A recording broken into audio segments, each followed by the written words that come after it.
오늘의 메인 이슈를 맛보는 정치 토크 집중 공략 시간입니다. 오늘 개혁신당 이주영 의원님과 함께 이야기 나눠볼 텐데요. 지금 전화 연결돼 있습니다. 이주영 의원님 안녕하세요. 네, 안녕하십니까. 이주영입니다. 네, 요즘 비상계엄 사태와 또 이어 탄핵 정국에 대해 국민 경로가 상당합니다. 개혁신당 의원님들 모두 지난 주말 대통령 탄핵소추안 발의에 함께 하셨잖아요. 네, 그렇습니다. 네, 그런데 이 탄핵을 찬성하는 범야권 지지자들로부터 오해를 받고 또 살해 예고까지 받으셨다고 하는데 지금 사이버 수사대가 수사 중이라고요. 많이 네, 힘드실 그렇습니다. 것 같아 걱정이 됩니다. 네, 저희도 처음에는 이게 무슨 일인가 했는데 네. 저를 비롯해서 저희 당 이준석 천하람 의원에게 뭐 협박이라던가 이런 가족의 신변에 대한 문자가 오기도 하고 네. 잠시 오해가 있었던 것은 사실입니다. 이게 저희가 탄핵소추안을 계엄 해제 후에 즉시 야 6당 공동으로 발의를 했는데요. 예. 지금까지 대통령실 관련된 특검이나 탄핵안을 저희는 모두 찬성을 해왔습니다. 저희 네. 당 입장은 계속 분명했기 때문에 아마 이제는 더 이상의 오해는 없을 것이라고 생각은 하는데 예. 그게 공교롭게도 그 탄핵소추안을 발의했던 날 검사와 감사원장에 대한 탄핵 표결이 같은 날 있었습니다. 네. 그러다 보니 생긴 해프닝이었던 것 같고요. 오히려 그 부분은 오해였기 때문에 그렇게 힘들지는 않았는데 네. 그날 이후로 가장 힘들었던 거는 오히려 이 계엄 발령이 됐던 당시에 그때 제가 국회에 도착했을 때 이제 이준석 대표와 거의 같은 시간에 도착을 했는데 네. 그때 이미 문과 담을 경찰들이 여러 겹으로 막고 있었어요. 예. 그래서 뭐 월담조차 어려울 정도로 여러 겹의 이제 경찰 저지가 있었는데 눈앞에는 불 켜진 국회가 보이고 등 뒤에는 시민분들이 계셨거든요. 예. 근데 그 장면이 지금도 중간중간 계속 떠오르면서 아 눈앞에 불 켜진 국회가 있는데 내가 우리나라에서 저곳에 들어갈 수가 없는 상황이 발생할 수 있구나. 이 장면이 너무 비현실적이고 괴로워서 예. 그 장면이 사실 저희는 더 힘들게 느껴지는 것 같습니다. 네. 사실 현재 국외에서도 우리나라 상황을 계속 주시하고 있는데요. 네. 한편으론 그 계엄령 선포부터 해제까지 일련의 사태에서 한국 시민들의 모습을 남다르게 보는 시선들도 있었고요. 네. 또 민주주의 시스템의 취약성과 회복력을 동시에 보여줬다. 이런 의견들도 있더라고요. 의원님 네. 생각은 어떠십니까? 이번 사태가 우리나라의 자유민주주의 그리고 삼권 분립에 대한 굉장히 치명적인 위험이었습니다. 예. 그리고 당시에 이제 아주 급박한 상황이었음에도 우리나라 국회와 시민들이 의회 민주주의의 헌법적 가치 그리고 중요한 것은 또 절차적인 정당성을 밟아서 극복해냈다는 점에서 역설적으로 우리나라 정치의 저력을 보여준 장면일 수도 있다. 그렇게 기록되었으면 좋겠다는 바람이 있고요. 예. 특히 감동적이었던 것은 이런 초유의 사태를 겪는 일주일이 이제 지나고 있는데 네. 심지어 전국 각지에서 지금 대규모 인파가 집회를 열고 계시지 않습니까? 네. 그럼에도 불구하고 큰 혼란 없이 치안도 도시의 행정도 비교적 잘 유지되고 있다는 것이 우리나라 국민 개개인 또한 높은 수준의 시민의식을 함양해 있으시고 또 이런 민주적인 문화가 있다는 것 덕분이 아닌가 싶어서 뿌듯하기도 하고 또 감사하기도 한 마음이 듭니다. 네. 어제 그 국회 국방위에서 특전사령관이 윤 대통령이 네. 직접 문을 부수고 의원들을 끄집어내라 지시했다 이런 내용을 폭로했는데요. 네네. 윤 대통령을 얼른 체포해서 수사해야 한다는 여론도 많아지는 듯합니다. 의원님 네네, 생각은 그렇습니다. 어떠시죠? 저도 어제 국방위원회 현안 질의 보면서 귀를 의심할 정도로 어떻게 이렇게까지 노골적으로 반헌법적인 명령을 그것도 대통령이 할 수가 있나 하는 점에서 너무나 충격을 받았습니다. 아마 국민 여러분들도 방송 보시면서 비슷하게 느끼셨을 것 같은데 그런 부분이야말로 우리나라는 법치국가이지 않습니까? 그래서 네. 자유민주주의와 법치주의의 근간을 대통령이 나서서 훼손했다는 점에서는 지금 이것은 점점 드러나는 사안에 따라 더더욱이나 과오가 더 크게 나타나고 있는 것이고 지금 이것은 어느 정도의 내란 정도가 아니라 정말 심하게 이야기하면 국가 전복을 모의한 수준이기 때문에 여기에 대해서는 엄중한 파악과 그리고 거기에 대한 처벌이 반드시 뒤따라야 하고 그러지 않으면 앞으로 어떤 정당이나 어떤 네. 인물이 정권을 잡아도 반드시 반복될 수밖에 없는 일이기 때문에 거기에 대한 안정감을 드리기 위해서라도 철저하고 신속하게 수사하고 처벌할 필요가 있다고 생각합니다. 네. 야당은 또 지금 전방위 총공세 중인데요. 내년도 네네. 예산안은 4조 1천억 원이 이제 삭감이 됐고요. 또 네네. 한덕수 국무총리를 비롯해 그다음 권한대행을 맡아야 할 국무위원들을 또 줄줄이 탄핵한다는 말이 있습니다. 네. 어제 이재명 대표가 이야기한 대로 그야말로 무정부 상태가 아닌가 우려되는데요. 네. 대통령 탄핵과는 별개로 또 이후 벌어질 전국 혼란은 어떻게 수습할 거냐 이런 지적도 있잖아요. 네네, 이 부분에 대한 그렇습니다. 의원님 생각은 어떠신지 궁금합니다. 사실 이것이 지금 명백하게 잘못한 주체가 있기 때문에 그것을 공격하는 것 자체는 당연할 수 있겠으나 지금 여당은 어떻게든 책임을 회피하려고 하고 있고요. 반면에 야당은 또 유리하다는 판단이 있어 보입니다. 그래서 이럴 때 또 경거망동하기가 쉬운데 이럴 때일수록 국정을 지키기 위해서는 책임 있는 모든 사람이 자신의 위치와 역할에 충실해서 더욱 엄격하게 법을 지킨다는 원칙을 세우는 것이 필요하다고 봅니다. 그래서 네. 이번 예산안에서도 그런데요. 국회 역할은 이런 시기만큼은 당리당략을 따질 것이 아니라 그 어느 때보다 철저하게 헌법 정신에 입각해서 역사에 부끄럽지 않을 행동들을 해야 합니다. 예. 그런 면에서 내년도 예산안이라던가 외교 영역의 대외적인 메시지는 좀 더 전향적으로 합의를 빨리 하고 그래서 여야가 분명히 손을 잡고 있는 것으로 보이는 입장을 일부러라도 내야 하고요. 정부는 또 정부대로 이 권한의 인계, 대행을 법률에서 정한 사유와 절차에 맞게 해야 합니다. 네. 그래서 이렇게 올바르게 인계하고 각 부처는 각 부처대로 전문성을 살린 대책을 신속하게 세워서 국민들이 동요하시는 걸 막아야 하거든요. 네. 특히 경제나 안보 관련 부처의 역할은 더 중요합니다. 예. 그래서 이 국회와 정부가 각자 본인들이 원래 해야 했던 일들을 헌법에 맞게 하는 것이 국내를 향해서도 또 해외에 대해서도 국가 신뢰도를 회복할 수 있는 유일한 방법이라고 생각합니다. 네. 안 그래도 경제 상황도 상당히 심각한데요. 그 네. 민주당이 일방적으로 어떻게 보면 이제 단독 의결한 그 감액 예산이 국회를 통과한 것은 헌정사상 초유잖아요. 이게 그렇습니다. 민주당은 일단 예산을 감액하고 어제 그 박찬대 원내대표 말하기로는 이제 추후 필요하면 추경으로 네. 민생을 돕겠다 이렇게 말을 했는데요. 이 네네. 민생이 더 어려워지는 게 아닌가 이런 좀 걱정이 들더라고요. 이게 네네. 추경으로 나중에 하면 되는 문제인 게 맞나요? 이게 기본적으로 우리나라 국가 예산의 볼륨 자체는 이미 많이 비대해진 상황입니다. 그리고 추경이라는 것은 기본적으로 우리가 국가 예산을 설정하는 데 틀렸다는 것을 상정하는 것이고 네. 당연히 추가로 세수 확보가 필요하기 때문에 국민들께도 부담이 가는 부분입니다. 그렇기 때문에 우리가 어느 정도를 증액할지를 잘 평가를 하고 감액도 함께 이야기를 하는 것이 지금까지의 관례였는데요. 예. 지금은 실제로 이 예산안의 통과 자체가 대단히 시급했다거나 불가피했다기보다는 여러 정치적인 이유 때문에 서로의 힘겨루기를 하는 부분이 분명히 없지는 않았습니다. 네. 그렇기 때문에 이것이 향후에 추경을 하는 과정에서도 분명히 국민들께 부담이 갈 것이고 그리고 이 예산안을 통해서 야당이 본인들의 패권을 휘두르려고 하는 모습을 보이는 것 자체도 현재와 같은 불안정한 정국에서는 국민들께서 야당의 견제도 믿을 수 없다는 인식을 주게 될까봐 그래서 네. 불안이 가중될까봐 조금 걱정되는 마음은 있습니다. 네. 또 어제 이준석 의원이 한 인터뷰에서 이게 탄핵도 사치다 이렇게 말씀을 하셨더라고요. 이게 사임을 네. 하려면 구속되기 전에 해야 된다 이렇게 좀 네. 강하게 밝혔는데요.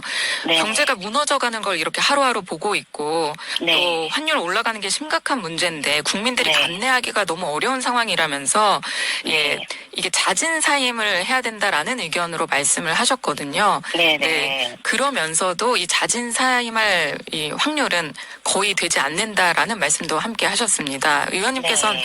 이 상황을 어떻게 보고 계십니까? 현재 그 대통령의 처분에 대해서는 여러 의견이 있을 수 있고 그 각각의 합리적인 부분이 분명히 있습니다만 제가 우려하고 있는 것은 이것이 하야가 됐건 탄핵이 됐건 구속을 통한 수사가 먼저 이루어지건 이 모든 것을 다 이유가 있죠. 이유가 있는데 문제는 그 과정이 양 당의 이해득실을 위해 결정되어서는 안 된다는 것입니다. 예. 헌법상 어떤 잘못을 저질렀고 그 잘못에 대해서는 어떤 방식으로 수사를 하도록 정해져 있고 그렇다면 그 결과에 대해 어떤 죗값을 받을 것인지는 우리나라에서 모두 법으로 명시를 하고 있는 부분이 있고요. 네. 다만 어떤 주체가 어떤 방식으로 수사를 할 것인지에 대해서는 지금 검찰, 경찰, 공수처까지 모두 개입이 되어 있는 상황이고 예. 지금 대통령이 검찰 출신이라는 특수한 상황이 또 있기 때문에 거기에 대해서의 논의가 필요한 것이지 그 이외의 것들은 다음 정권 이양이라던가 누군가가 그 다음 패권을 가져갈 것에 대한 이런 정치적인 논의가 아니라 헌법에 입각한 그리고 법률에 정해져 있는 그런 네. 방식을 밟는 것만이 유일한 답이라고 저는 생각합니다. 네, 알겠습니다. 한편 어제는 또 비상계엄 사태 이후에 그 첫 국무회의가 열렸는데요. 네. 일각에선 어제 국무회의도 이게 결국 대통령의 국정관여다 혹은 네. 한덕수 총리의 월권행위가 된다 이런 비판을 하던데 이에 대해서는 네. 어떻게 보십니까? 그럴 수밖에 없는 것이 지금 국무회의뿐 아니라 현재 나오는 모든 입장과 행보가 저는 좀 부적절하다고 생각을 했습니다. 네. 왜냐하면 물론 대통령 권위나 사고 시에는 총리가 그 권한을 위임받는 것이 일반적인 사례이긴 합니다. 그러나 지금 한덕수 총리가 합법적으로 권한을 대행하려면 이 예. 절차적으로 정당한 이양의 과정이 있어야 하는 것이거든요. 네. 그런데 지금은 대통령에 대한 처분이 아직 분명히 결론나지 않은 상황에서 사실상 대통령이 아직도 권한을 가지고 있고 외국에서도 군통수권자는 일단은 아직 윤 대통령이라는 이 상황 하에서 네. 대통령이 법률로 정해진 위임 순서가 아닌 방송과 본인의 그 이야기를 통해서 자당의 권한을 내렸죠. 네. 그런데 그것을 총리가 나서서 동의하는 모양새로 여당의 당대표와 함께 국정 운영을 하겠다고 되는 셈이나 마찬가지입니다. 그 과정부터가 저는 굉장히 부적절한 월권행위라고 생각을 하고 예. 더욱이 한동훈 대표 같은 경우는 더 문제인 것이 국민이 선출한 사람도 아니지 않습니까? 예. 한동훈 대표는 국민의힘이라는 하나의 정당을 꾸리라고 뽑힌 사람일 뿐이고 네. 대한민국의 국민 어느 한 사람도 국정 운영의 권한을 한동훈 대표에게 준 적이 없는 겁니다. 예. 그렇기 때문에 이 상황 자체는 대단히 반헌법적인 행보이고 예. 대단히 오만한 월권이라고 보고 있습니다. 네. 어제 그 국민의힘 전국 안정화 TF에서 윤 대통령의 네. 조기 퇴진을 전제로 2월 퇴진, 4월 대선 또는 3월 네네. 퇴진, 5월 대선 보관을 내놨는데요. 네네. 탄핵의 경우는 이제 9개월 정도 이제 걸릴 수가 있는데 어떻게 네. 보면 불안정하고 또 불확실한 이런 탄핵 그 전국보다 오히려 네. 더 빠르게 정리할 수 있는 그런 방안으로 내놓은 걸로 보이는데요. 네. 이에 대해서는 어떻게 보고 계십니까? 일면 국정 안정이라는 취지에서 일리가 있어 보이기는 합니다만 앞서서도 제가 말씀드렸듯이 이것이 본인들의 헤게모니를 가져가기 위한 혹은 잘못을 적어 보이게 하기 위한 혹은 명예실추를 어떻게든 줄여보기 위한 꼼수여서는 안 된다고 생각을 합니다. 네. 그렇기 때문에 지금은 국정 안정과 그리고 반드시 주어야 할 불명예를 어떤 방식으로 줄 것인가에 대해서 잘 조율을 해야 할 시기이기 때문에 네. 국민의힘이 가지고 오는 어떤 방식도 국민의힘을 위한 방식이라는 티가 나서는 절대로 예. 국민들의 동의를 얻을 수도 없을 것이고요. 더 중요한 것은 여당 내에서의 분위기도 지금 전혀 정리가 되고 있지 않은 것으로 보입니다. 네. 전혀 본인들이 이야기하는 질서 있는 퇴진이라는 것에 실체가 없어요. 지금까지 로드맵조차 토요일이 당장 표결인데 내고 있지 못하기 때문에 과연 이 대안이라는 것의 진정성과 실행 가능성이 있는가 의심스러운 부분이 있습니다. 네. 또 한 친윤 관계자가 윤 네. 대통령이 조기 하야 대신에 탄핵 상태에서 그 헌재 심리에 임하겠다는 생각을 굳힌 것으로 안다. 네. 이런 또 이야기를 했는데요. 이에 네. 대해서는 어떻게 생각하십니까? 사실 그 부분은 다른 이야기들이 좀 있습니다. 그래서 대통령 본인이 오히려 탄핵을 원한다는 이야기와 예. 하야를 원한다는 이야기가 지금 동시에 나오고 있는데 이것이 오산인 것이 지금 윤석열 대통령은 그런 선택을 본인이 할 수 있는 상황 이라고 생각하시면 안 됩니다. 처분을 기다려야 하는 상황이지 그것이 대통령의 뜻에 따라 국민의힘이 방향을 정해주거나 혹은 따르고 예. 그것에 대해 동의를 구하겠다는 생각 자체가 저는 지금 이 사태에 대해서 전혀 잘못했다는 문제의식이 없는 것 아닌가 하는 생각이 들어서 네. 다소 황당하다 이런 생각이 들었고요. 거기에 대해서는 국회를 통해서 그리고 사법부의 조사와 국회의 국조 등의 형태를 통해서 그것은 국민의힘이 아닌 쪽이라 결정을 할 문제입니다. 네. 사실 그 탄핵 표결과는 별개로 지금 이제 수사는 또 급박하게 지금 이루어지고 있는 상황이잖아요. 네. 어제 그 김용현 전 국방부 장관이 이제 구속이 됐고요. 또 예. 구속이 되면서 어떻게 보면 그 내란죄 혐의로 이제 구속을 됐는데 검찰에서는 그 내란 우두머리 수괴로 이제 윤석열 대통령을 생각하고서 이렇게 기소를 한 것 같습니다. 네. 그래서 이 부분은 혹시 수사에서 밝혀질 거다 이런 의견들도 있잖아요. 네. 네, 이 부분에 대해서는 좀 빠르게 수사가 진척될 것이라고 보시나요? 지금 빠르게 수사가 진척되기에 앞서 말씀드렸던 검경 그리고 공수처의 포지션이 좀 있기 때문에 이것이 빨리 자료를 확보하고 수사 진행을 하는데 오히려 속도에 있어서는 걸림돌이 될 수도 있습니다. 네. 그렇기 때문에 지금 국회 차원에서의 국조를 진행을 하려고 하는 상황이고 현안 질의도 어느 때보다 빠르게 공개적으로 시작을 했던 것인데요. 네. 지금은 당연히 그 내란의 수괴가 지목이 된다면 그것은 윤석열 대통령일 수밖에 없고 지금 나온 국방부 장관이나 특전사령관의 증언을 종합해 보았을 때도 수많은 지시들이 대통령으로부터 직접 내려온 것으로 하나씩 밝혀지고 있는 정황이 있습니다. 예. 그렇기 때문에 지금은 확보할 수 있는 자료들이 소멸되거나 혹은 증언들이 오염되거나 혹은 말맞추기를 할 이런 시간이 주어지지 않도록 최대한 속도를 내서 결정하는 것이 진실을 밝히는 데도 도움이 될 뿐더러 예. 불필요한 루머의 양성으로 인한 국정 불안을 해소하는 데도 도움이 될 것이라고 생각합니다. 네. 이번 주 그 14일 탄핵 표결 결과에 대해서도 국민들께서 상당히 궁금해 하시는 부분인데요. 네. 이게 꽤 여러 명의 여당 의원들이 또 참석해서 표결하겠다고 공개적으로 입장을 밝히기도 했습니다. 네. 이준석 의원은 어제 10개에서 한 11개 이탈표 나올 것으로 보인다라고 했는데요. 의원님께서는 어떻게 전망하십니까? 저도 개인적인 소신대로라면 아마 그 이상으로 탄핵에 찬성하시는 의원들이 많을 것이라고 봅니다. 개인적으로도 괴로워하는 이야기를 많이 듣기도 하고요. 또 개인의 소신과 또 당론 사이에서 굉장히 힘들어하시는 모습을 실제로 많이 봅니다. 네. 그래서 본회의에 참석해서 표결을 할 수만 있다면 아마 이번에는 국민들께서 원하시는 결과대로 나올 것이라고 보는데요. 네. 다만 지금 새 원내대표 선출을 둘러싼 당내의 이 국민의힘 분위기의 변화가 약간 있고 또 지난번에도 이제 본 바 있듯이 당 차원에서 투표 자체를 못하게 하는 또 이런 변수도 있을 수 있기 때문에 결과에 대해서 확정적으로 말하기에는 좀 조심스러운 부분이 있습니다. 네. 다만 그 의원 한 명 한 명은 독립적인 헌법기관이기 때문에 이런 의원들의 자발적인 투표를 또 막는 것은 명백한 국회법 위반임을 국민의힘에 다시 한번 말씀드리고 싶습니다. 현명한 판단을 해주셨으면 좋겠네요. 네. 한편 국민의힘 이제 분위기도 한번 여쭤보고 싶은데요. 내일이면 이제 새 원내대표를 선출하게 될 텐데요. 네. 그 오선에 그 권성동 의원하고 이제 사선에 네. 김태호 의원. 네, 김태호 의원님. 네. 두 분 중에 이제 원내대표가 선출될 거잖아요. 예. 만약에 친윤계 권성동 원내대표가 되면 또 네. 이런 뭔가 입장 변화가 있을 수 있을까요? 투표 행위에 대해서. 그게 방금 말씀드린 이 국민의힘 원내대표 선출을 둘러싼 당내 분위기 변화라고 제가 언급드렸던 부분인데요. 지금 이 여당 내의 분위기 자체가 겉으로 보이는 것과 내막과 개인의 생각이 모두 다를 가능성이 대단히 높습니다. 오히려 이 대통령이나 당대표에 대한 견해를 포함해서 모든 사안에 대한 분열이 좀 너무 다각도로 이루어지고 있는 것이 아닌가 하는 생각이 들고 네. 그러다 보니 개인 의원들이 스스로의 포지션에 대한 확신이 없는 거죠. 그래서 오히려 더 집단의 결정에 의탁할 수밖에 없는 겁니다.